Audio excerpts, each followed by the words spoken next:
La reprise mondiale menace de caler.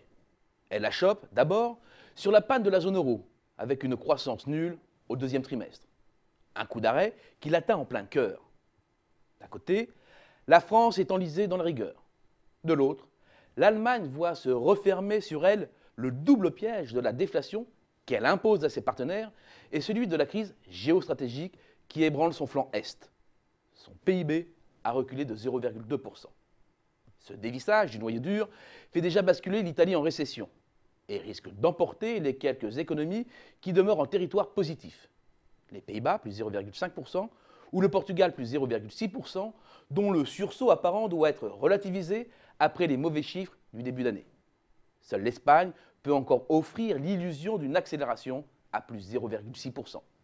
Une accélération dont on imagine difficilement qu'elle puisse résister au bilan d'ensemble délétère de la zone euro. Les enquêtes PMI confirment d'ailleurs que la dynamique de diffusion de la reprise en Europe est en train de tourner court. Dans l'industrie manufacturière, par exemple, l'indicateur demeure en territoire d'expansion. Mais les points hauts du début d'année se sont éloignés. Ce n'est finalement pas une surprise. Sans dynamique des prix, des salaires ou de l'emploi, et avec un taux de chômage qui culmine à 11,5%, la consommation plombe la croissance, maintient les capacités en sous-utilisation et diffère les projets d'investissement des entreprises.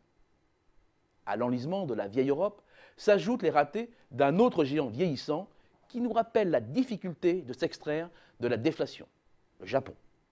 Comme attendu, la croissance nippone a flanché sous l'impact de la hausse de 3 points du taux de TVA au 1er avril dernier. En revanche, ce qui a surpris, c'est la violence du contre-choc, avec une chute de 1,7%, soit l'équivalent en rythme annualisé d'un repli de 6,8%. C'est plus qu'en 1997, année de la dernière hausse de la TVA.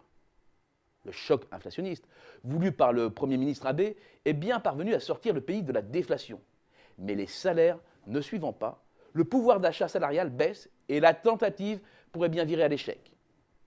Parmi les autres déceptions, les BRICS, dans leur ensemble.